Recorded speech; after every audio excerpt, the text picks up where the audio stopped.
There are many factors that contribute to homelessness, but certainly the biggest factor is the cost of housing. We don't have enough housing supply for everyone who is moving into our state and trying to live here.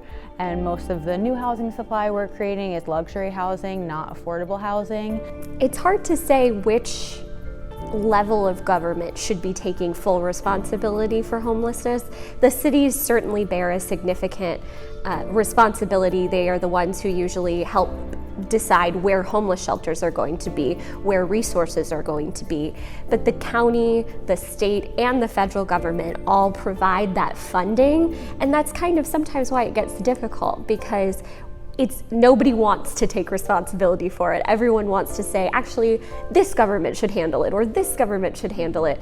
And that just leaves people without really knowing where to go.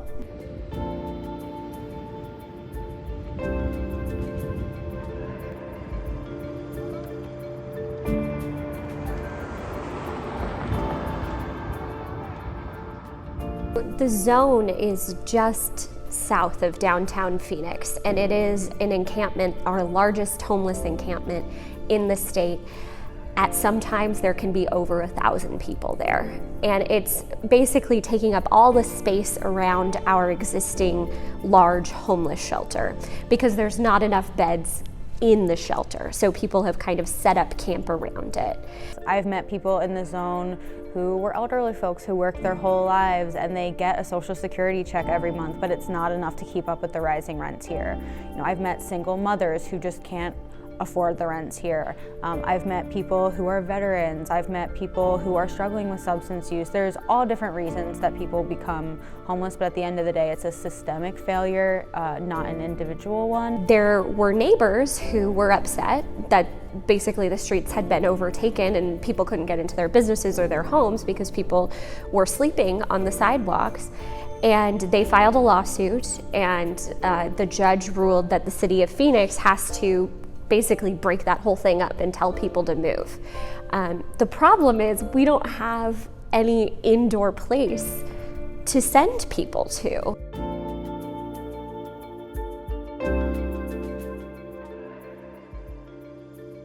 One thing that has sometimes been overlooked is that there needs to be many different types of shelter options because there are people in many different situations who are now finding themselves on the street.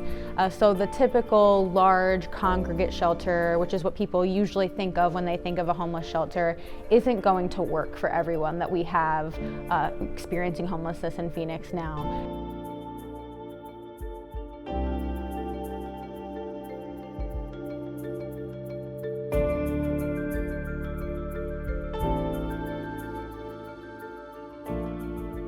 I think that media can do a lot to raise awareness about this issue, to bring individual people's stories to light and hopefully help get them the assistance and resources that they need.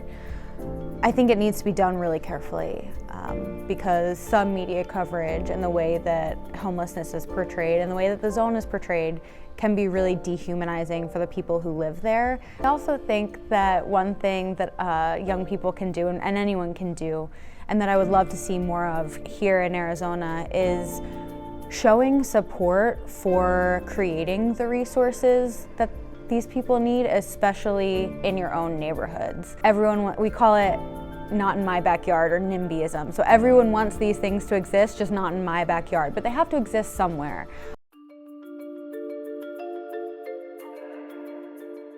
There is absolutely a stigma against people who are experiencing homelessness, that people are afraid of them, they think that they will be violent, that they are bad in some way. And that creates some sort of hostility between people with homes and people without homes. And that's kind of part of the problem we have, because one of the biggest things we need to do is build more housing for people who are poor and shelters for people who are homeless. But people don't want that type of housing near their homes. And I think the best thing, the most important thing, would be to be more understanding and accepting that if we had homes and shelter for these folks, it would actually be better for everyone.